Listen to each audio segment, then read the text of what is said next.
Welcome back. Today we'll start discussing from this question where we have left last time. So let's get started.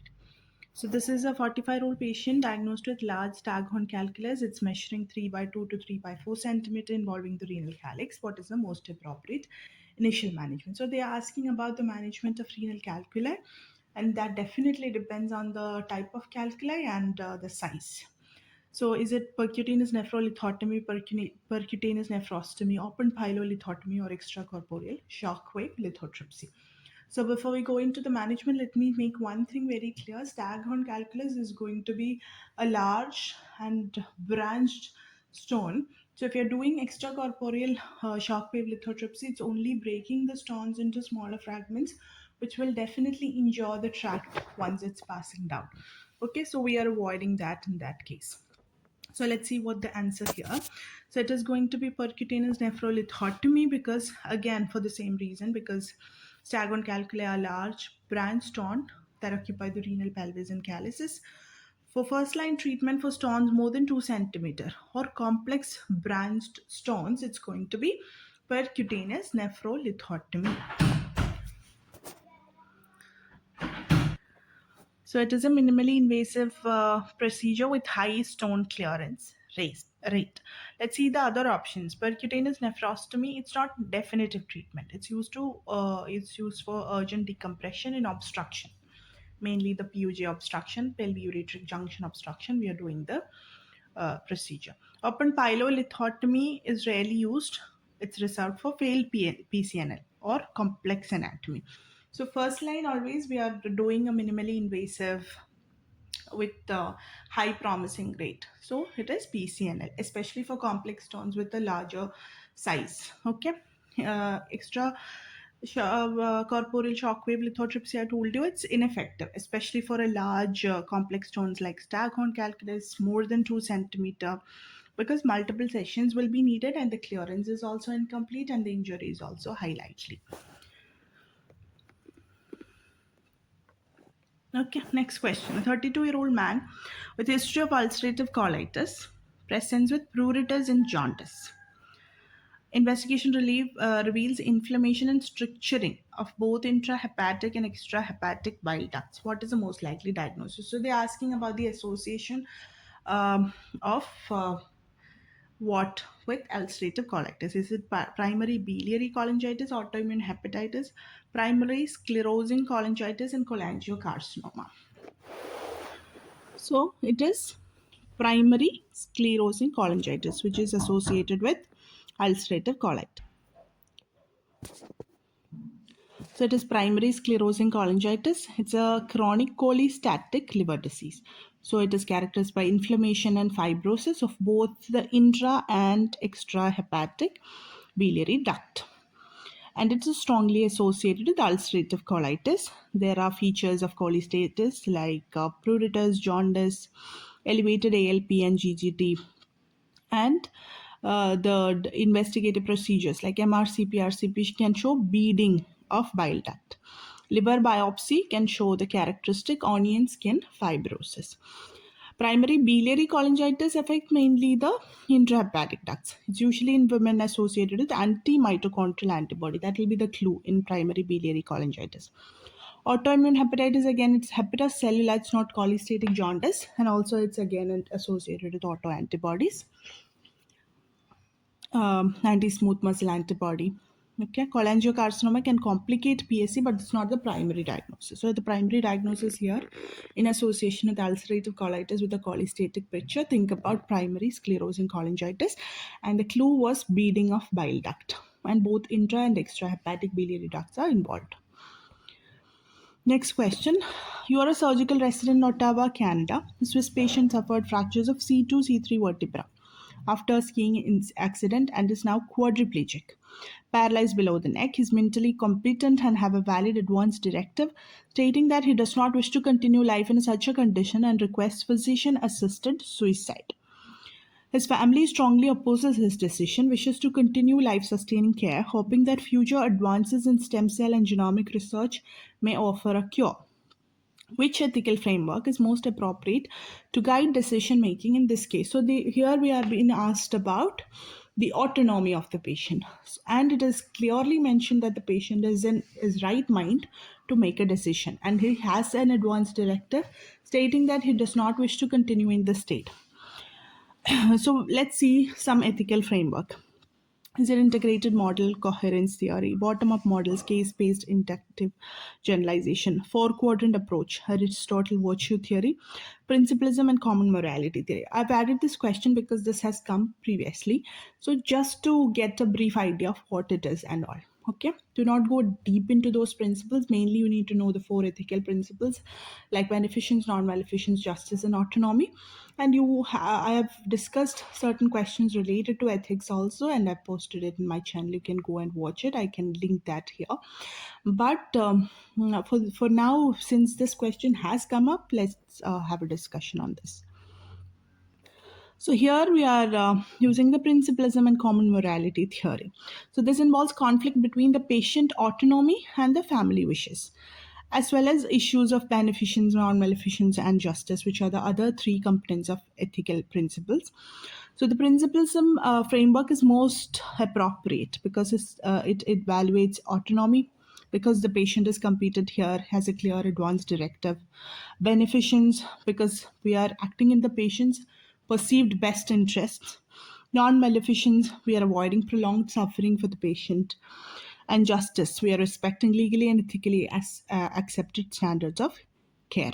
Common morality theory supports shared moral norms such as respect for autonomous choices, especially when the others, like coherence theory, focus on consistency between beliefs. It's not practical clinical decision making. And bottom up relies on analogies to prior cases. Again, it's less suitable for resolving autonomy conflicts. Virtue ethics emphasizes physician character. It's not a structured resolution of competing ethical principles. So here it was the patient's autonomy versus other ethical principles. So we are using the patient's autonomy as the ethical principle to solve this conflict. Next question. A 3-year-old boy presents with recurrent infections, especially pneumonia and sinusitis, caused by encapsulated bacteria. On examination, he has absent tonsils and lymph nodes. Which of the following is most likely diagnosed? So the clues here is a boy with recurrent infections, with encapsulated bacteria, absent tonsils. So which one is it? Is it chronic granulomatous disease, severe combined immunodeficiency, common variable immunodeficiency, or X-linked gamma globulinemia or Bruton's disease? So this is about the immunodeficiency syndromes. So you have to have an idea about all the immunodeficiency syndrome. So here it's X-linked gamma globulinemia or Bruton's gamma globulinemia. It's a mutation in the BTK gene leading to absent mature B cells. So there will be no tonsil or lymphoid tissue and recurrent encapsulated bacterial infections, especially with the Streptococcus pneumoniae, Haemophilus influenza. And onset is usually after 6 months when the maternal antibodies wane. Until 6 months, the maternal antibodies can save the baby from the infections. In common variable, the B cell number will be normal, immunoglobulins will be low, and tonsils will be usually present. In severe combined immunodeficiency, again, there is severe infections, both T and B cell defect. Again, it's often fatal in infants. It's called the bubble baby syndrome. CGD or chronic granulomatous disease are recurrent infections with catalase positive organism. That will be the clue there. And it's not specifically encapsulated bacteria, and lymphoid tissue is also normal.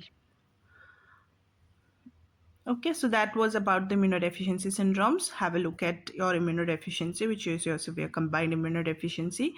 It can be X-linked or due to ADA deficiency. Then you have Bruton's gamma globulinemia. Then there is common variable immunodeficiency, chronic granulomatous disease, then ataxia telangiectasia. All are immunodeficiency syndromes, right? Chediak Higashi syndrome. So just go through all those things. Next one, a 28-year-old man presents with multiple tendon xanthoma over his hands and body. Father died of myocardial infarction at the age of 51. Lipid profile shows LDL 400, triglyceride 200, and HDL 45. Family history is significant for premature coronary artery disease. What is the most likely diagnosis? So here it is asking about the familial hypercholesterolemia syndromes or hyperlipidemia syndromes. So is it familial hypercholesterolemia? LDL is elevated here. Triglyceride is also elevated. Okay. So is it familial hypercholesterolemia, familial combined hyperlipidemia, which is type 2B, type 4 hypertriglyceridemia, or type 1 hyperchylomicronemia? So here it is familial hypercholesterolemia, which is type 2A, because LDL is high, triglycerides are mildly raised, there are tendon xanthomas, and premature MI in first degree relative. It is classic for LDL receptor defect or ApoB defect. Okay, that is classical about hypercholesterolemia, familial hypercholesterolemia. So you have to know about others like familial combined hyperlipidemia, which is 2B. There is raised LDL and VLDL. Triglycerides are also high, like in 250-300 range, and xanthomas are uncommon. In type 4 hypertriglyceridemia, it is high triglyceride, normal LDL. It causes eruptive xanthoma, not tendon xanthoma, and there is no strong family CAD pattern. In type 1 hyperchylomicronemia, which is due to LPL deficiency or ApoC2 defect, there is massive increase in triglycerides, presence with eruptive xanthoma, pancreatitis, lipemia retinalis. But the LDL is normal or low. There are no tendon xanthomas and no premature CAD. So in this case, it was familial hypertriglyceridemia, hypercholesterolemia, which is type 2A. Okay. Next question. A 4-year-old child presents with sudden onset fever, drooling, inspiratory stridor, and muffled hot potato voice. So these are the clues here: drooling, stridor, hot potato voice. Sitting upright in tripod position, refuses to lie down.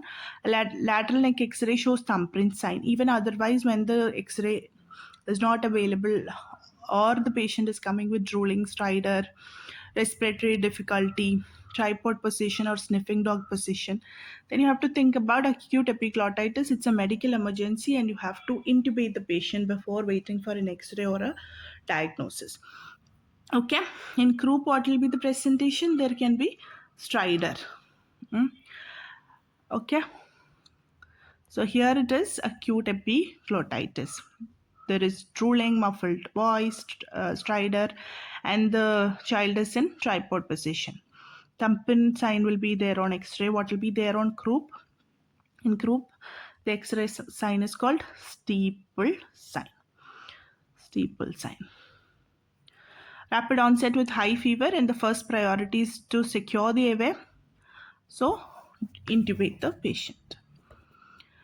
In group, there is barking cough, hoarseness, and it's gradual onset and it's a viral infection and parainfluenza virus. Whereas epiglottitis, it's bacterial, it's usually H influenza. And there is steeple sign.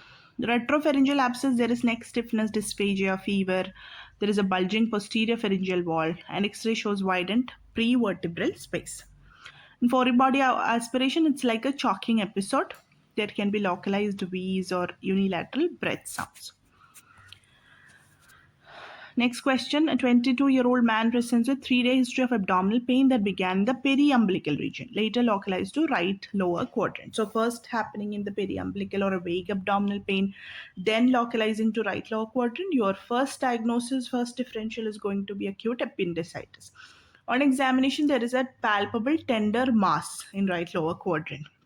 Now, there is a mass. With acute appendicitis, you are not suspecting a mass. CT abdomen shows a 6 by 6 centimeter walled off appendiceal abscess.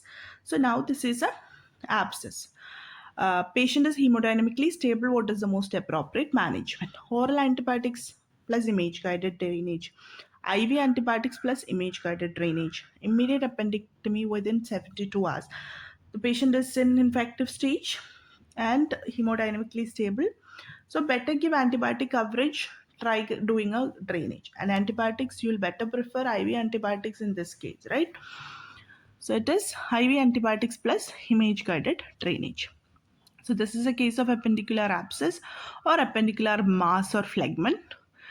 The appendix is already perforated, but now the infection is localized. That is why the patient is hemodynamically stable. There are no signs of peritonitis. So best initial management, you give IV broad spectrum antibiotics. Try doing a percutaneous US or CT guided drainage, supportive care with fluids, bowel rest and monitoring. Okay, that can control sepsis while avoiding difficult and risky surgery in an inflamed area. So you don't have to open the patient now. Do an drainage under antibiotic cover, and then stabilize the patient. May require an interval appendectomy later, right? Next, 25-year-old man sustains a midshaft humerus fracture after a fall. On examination after immobilization, is unable to extend his wrist or fingers. So it's a humerus fracture with unable to extend the wrist. That means a wrist drop and finger drop is there. Which of the structure is most likely injured? So wrist drop, your radial nerve is most likely injured. In median nerve, there is ape thumb deformity. In ulnar nerve, there is claw hand. Okay, and axillary nerve, the deltoid prominence will be affected and the sensation also will be lost. So here it is radial nerve. Because the fracture site is midshaft humerus, radial nerve passes in the radial groove there. There is loss of wrist and finger extension, so there is wrist drop, which is hallmark of radial nerve injury. In median nerve, as we're told, it's ape hand deformity and usually associated with the supracondylar fracture. Ulnar nerve, there is a claw hand with the medial epicondyle fracture. Axillary nerve, there is deltoid weakness with loss of shoulder abduction, sensory loss over the lateral shoulder. Okay. Nerve injury is important. Also, peripheral neuropathy, you have to localize the nerve. Next question.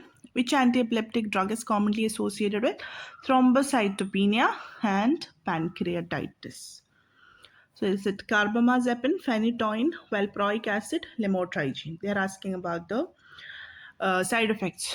In carbamazepine, you might have known that it causes SIADH, right? Phenytoin can cause your gum hypertrophy.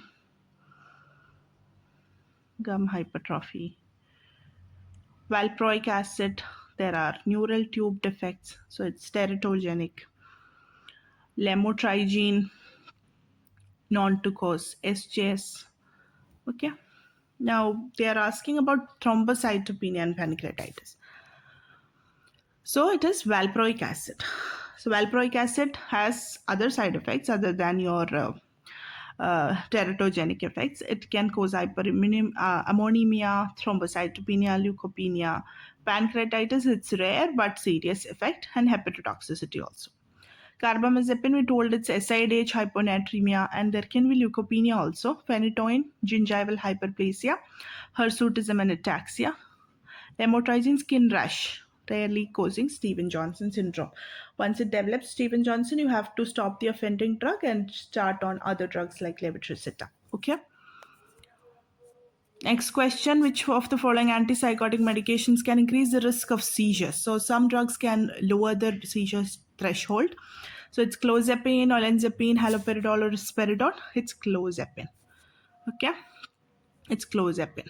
It has the lowest seizure threshold among all the antipsychotics, and there is a dose-dependent seizure risk. Olanzapine and risperidone, there is a milder risk. Haloperidol is rarely associated. Next question. A recently diagnosed organ donor has multiple potential recipients. Which of the following patient is most appropriate to receive a transplanted organ?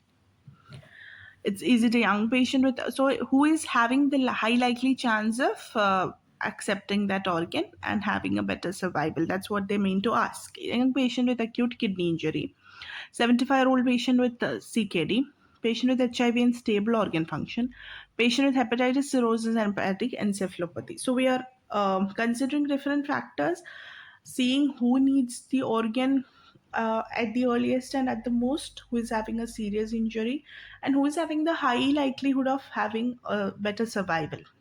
Okay, so AKI, we might not require an organ transplant because it usually resolves once the underlying mechanism is settled and we are trying to tackle the underlying mechanism. A 75-year-old, that means elderly patient with CKD, they have a lesser chance because they might have other comorbidities, and they are having a high elderly age. Patient with hepatitis cirrhosis and hepatic encephalopathy, they again have multiple organ damage. But HIV with stable organ function is not a contraindication to receiving the organ. Okay, so here the answer is HIV with stable organ function. So it prioritizes likelihood of benefit, life expectancy, and surgical risk and other comorbidities. So AK is often reversible, so they don't need transplant. Elderly CKD has higher surgical risk and shorter expected survival. HIV with organ failure, it's not an absolute contraindication. And hepatitis cirrhosis with encephalopathy, there are multiple contraindications like active infection and poor prognosis also.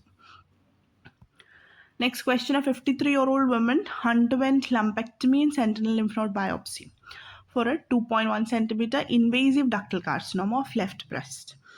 Now the pathology is showing ERPR negative, HER2 positive. Margins are clear, sentinel node is negative. She is otherwise healthy and the surgical site is healing. Physician plans to start targeted therapy for HER2 positive breast cancer. What is the treatment for HER2 positive breast cancer? It's trastuzumab. ERPR is negative, so we don't need hormonal therapy. There is no sentinel lymph node, so we might not need additional chemotherapy. And the margins are also clear. Okay, they might need they have underwent lumpectomy with the lymph node biopsy, means they have underwent breast conservation surgery, so they will definitely need radiotherapy. So they will be put on radiotherapy along with trastuzumab. Now we are asked what is the most appropriate next step before initiating this therapy, that is trastuzumab. So we have to know the side effect profile of that drug. Trastuzumab is known to cause cardiotoxicity. So we have to know the baseline cardiac status, and that is why we are doing a echocardiography. Okay, so here we are doing an echocardiography because trastuzumab is cardiotoxic and can cause reduced left ventricular ejection fraction and heart failure. So do a baseline echo before starting the therapy. DEXA scan is not needed. Okay, it is needed for aromatase inhibitor therapy in postmenopausal ER positive patients. Chest X-ray only if mets are suspected. Endometrial biopsy is relevant for patients on tamoxifen. That is again ER positive. Okay, so here we need an echo. Next question, a term female newborn, 3,400 gram, delivered to a 28-year-old primary gravid. Apgar score are 7 and 8. Vital signs are normal. Examination shows swelling of bilateral upper and lower extremities, low set ear, low posterior hairline, broad chest, webbed neck. Cardiac exam 2/6 systolic ejection murmur, systolic click at apex. So what is this? This is the syndrome of Turner's syndrome. Okay, Turner syndrome can have bicuspid aortic valve and aortic coarctation. Which of the following is most likely cause of patient swelling? So in Turner syndrome, there can be dysfunctional lymphatic system. They can have cystic hygroma also. Okay, so that is why they are having that bilateral upper and lower extremities and the swelling. Okay, dysfunctional lymphatic system. So there is lymphedema. Dysmorphic features here are low set ears, webbed neck, broad chest, all suggestive of Turner syndrome. They can have bicuspid aortic valve or coarctation. And congenital lymphedema is due to lymphatic dysgenesis. It leads to accumulation of interstitial fluid in extremities at birth. They can also have associated cystic hygroma. That is the neck swelling, posterior neck swelling due to, again, defect in the lymphatic system. So next question, a 28-year-old woman, gravid to para1 at 14 weeks gestation, present with 3 days of abnormal vaginal discharge. So this is coming with vaginal discharge. There are no fever, chills, abdominal pain. Only medication is prenatal vitamin. active with only one partner, no condom. Vital signs are normal. Pelvic exam, there is inflamed friable cervix with mucopurulent malodorous discharge. Vaginal pH is 4.3. No uterine or cervical motion tenderness. So there is no uterine cervical motion tenderness, no fever, chill. So they are all excluding pelvic inflammatory disease. And we are having some kind of a vaginal discharge. We are confused between whether it can be a bacterial vaginosis, it can be a trichomoniasis, or it can be a candidiasis. Candidiasis is thick cotton white discharge, so that might not be the case. Malodorous discharge is a normal pH. We are more in line of bacterial vaginosis. Is it bacterial vaginosis or trichomoniasis? In bacterial vaginosis, there is disturbance of the lactic acid producing bacilli. So the acidic pH will be disturbed and the pH can be raised. Okay. And there can be malodorous, fishy odor. Okay. Whiff test will be positive. Okay. If it's a strawberry cervix, inflamed cervix, you can think about trichomoniasis. Okay, so what is the next step in diagnosis? Is it wet mount preparation? Wet mount preparation, you can identify the organism. Whiff test is for bacterial vaginosis. Urine analysis, urine culture is to rule out UTI and cystitis and other things. Nucleic acid amplification test is for chlamydia. So we'll see what it is. So it is nucleic acid amplification test here. Why? Because it is mucopurulent cervical discharge with a friable cervix, normal pH, and no signs of pelvic inflammatory disease. High suspicion for sexually transmitted infections. Your other two differentials are chlamydia or gonorrhea. So NAT is highly sensitive and specific for detecting chlamydia, especially chlamydia, and also Neisseria. It's safe in pregnancy. Early detection prevents adverse pregnancy outcome like preterm birth, PROM, neonatal infection, etc. So you can do a NAT. If you are having a strawberry cervix, think about trichomoniasis. If you are having a fishy odor, think about bacterial vaginosis, but then the pH will be high, more than 5.5 or 6, more than 6. You can do a whiff test. Okay, and there are clue cells which you can see on the bacterial microscopy, but here it's more in line of cervical discharge and no signs of pelvic inflammatory disease. So rule out STI using a nucleic acid amplification test. Next, 1-year-old boy is brought for well child examination. There are no serious past illness. Our older sister has eye disease requiring removal of one eye at age of 3. Examination, there is esotropy of right eye, pen light exam, white reflex in right eye or leukocoria, and red reflex in left eye. So this all are suggestive of what? Retinoblastoma. Retinoblastoma. There is a white reflex. There is a family history of the elder sister requiring an eye removal at the age of 3. Which of the following is the patient at increased risk of? So retinoblastoma with retinoblastoma gene mutation is also putting the patient on a higher risk of osteosarcoma. So here it is osteosarcoma, because leukocoria, white pupillary reflex, is classic sign of retinoblastoma.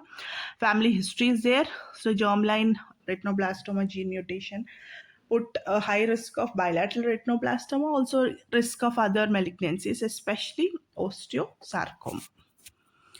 Next question. A 30-year-old woman with left leg pain and swelling for 1 day. There are two prior miscarriages.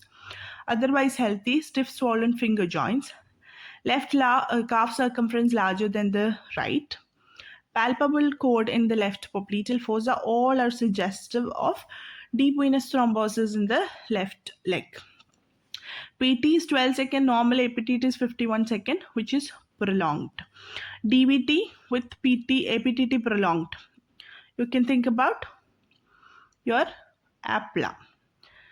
Okay, antiphospholipid antibody syndrome. Which of the following test is most likely to confirm the diagnosis? So which are the antibodies seen in APLA syndrome? It's anti-cardiolipin, anti-beta-2 glycoprotein, and lupus anticoagulant. And among this option, it is anti-beta-2 glycoprotein antibody. That is more specific. ANA, it can be seen in even normal individuals. It can be highly sensitive test, but it's highly non-specific. It can be seen with SLE, rheumatoid arthritis, Sjogren's, and all others. Anti-CCP is very specific for rheumatoid arthritis. Anti-DNA topoisomerase 1, that is also not the case here. So it is anti-beta 2 glycoprotein. There is a venous thrombosis and recurrent miscarriages. So that is suggesting hypercoagulable state. Prolonged APTT with normal PT. So that is suggesting lupus anticoagulant. That is again a part of antiphospholipid syndrome. Stiff swollen finger joints may indicate other autoimmune disease association. And T phospholipid syndrome can be confirmed by anti-beta 2 glycoprotein 1 antibody. Other antibodies are lupus anticoagulant and anti-cardiolipin antibodies. Next question. A 6-year-old girl presents with acute onset jaundice and pallor. She was previously healthy, no family history of hematologic disorders. Left upper quadrant mass is palpable. So, acute onset jaundice, pallor with left upper quadrant mass. So, what are you thinking about? There can be a splenomegaly. There is anemia, high reticulocyte count, and peripheral smear is showing spherocytes. Which of the following is most likely? So, here you are thinking about what? Is it sickle cell anemia, acute lymphoblastic leukemia, autoimmune hemolytic anemia, or G6PD deficiency? So there are spherocytes. Spherocytes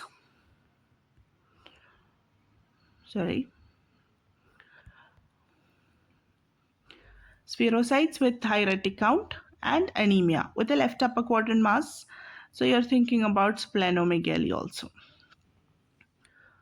Okay, and there is no family history. In hereditary spherocytosis, which is having a similar picture, you can have splenomegaly, you can have spherocytes, but you will have a family history, right? Because it's autosomal dominant. So here, is it sickle cell anemia? No, in sickle cell anemia, you can have sickle cells in sickle cell crisis. ALL, this is not the presentation. Again, 2 to 10 years of age is okay. There can be anemia, but high lymphoblastic count will be there. The blast count will be high.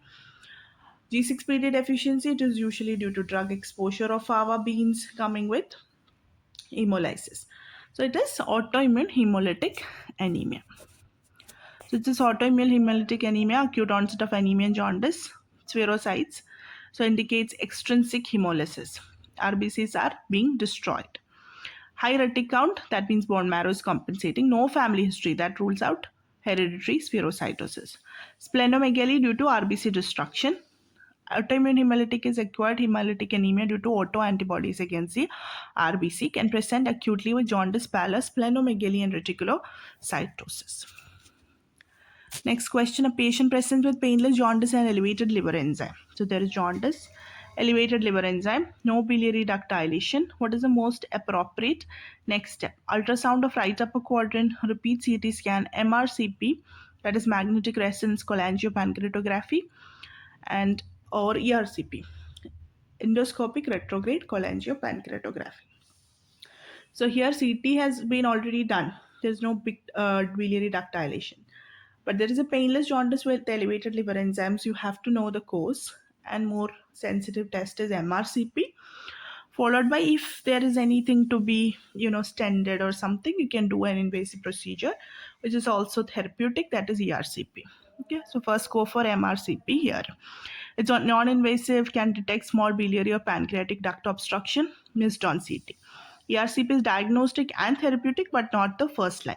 You can do it after MRCP once you localize where the problem is. Ultrasound is less sensitive. Repeat CT is unlikely to provide any other additional information. Next question, a 26-year-old man with right upper quadrant pain and fever. Ultrasound findings are showing gallbladder wall thickness with a pericholecystic fluid. What is the most likely diagnosis? Right upper quadrant pain and fever. So you're thinking about cholecystitis. So it is acute cholecystitis. Meckel diverticulitis, it is not the common finding, and it is not the common site also. Hepatitis, again, there can be jaundice, fever. Okay, acute appendicitis, it's a right lower quadrant pain, starting with a vague abdominal pain, localizing to right lower quadrant pain. So here it is acute cholecystitis. So right upper quadrant pain plus fever suggestive of infectious or inflammatory process in the hepatobiliary system. There is a gallbladder wall thickening with the pericholecystic fluid. Gallstones if present, then the Murphy sign will be positive. That is, on deep inspiration, the patient will have a wincing pain when you're palpating on the right upper quadrant. It's a classic of acute cholecystitis. Next question. A patient present with excessive hand washing due to obsessive thoughts. The patient is aware that obsessions are irrational and recognizes them as harmful. Symptoms interfere with daily life. What is the first line treatment? So this is like obsessive compulsive disorder. What is the first line treatment? Amitriptyline, fluoxetine, haloperidol, or cognitive therapy without exposure. So obsessive compulsive disorder, they have two components. One is obsession and one is compulsion. Obsessions are intrusive, unwanted thoughts, and compulsions are the repetitive behaviors, like in this case, the hand washing. Patient often has insight. First line treatment is cognitive behavioral therapy with exposure and response prevention. That's most effective psychotherapy. Patient gradually exposed to obsession triggers without performing compulsion. SSRI are the first line pharmacotherapy. So here you can give SSRI like fluoxetine. Now I'll leave this question for you. You can comment down the answer below. We'll start discussing from this question onwards in the next session. With that, we'll cover the last year paper analysis. This had a set of 60 questions. So if you are someone who had already registered for this year exam, which is coming up on March 1, there is an exam on March 8th, 14th, 15th, as well as 22. There's a newer added date on 14th. So if you're someone who had not been able to book the date, see if you can book it now. Make it fast. And if you need more question practice as well as daily question practice until your exam, there is a subscription course available. You can comment down or reach me through my WhatsApp. I can link down in the description. So all the best for all of you who are preparing. So let's finish off with this question. A patient with sickle cell disease being evaluated for preventing future vaso-occlusive crisis. Which is the following most effective in reducing risk of future thrombo-occlusive crisis? Is it folic acid supplementation, hydroxyurea therapy, blood transfusion only during crisis, or aspirin? So comment down your answer and your explanation. Thank you so much. If you have any other suggestions or doubts, you can again comment down in the box below. Thank you so much.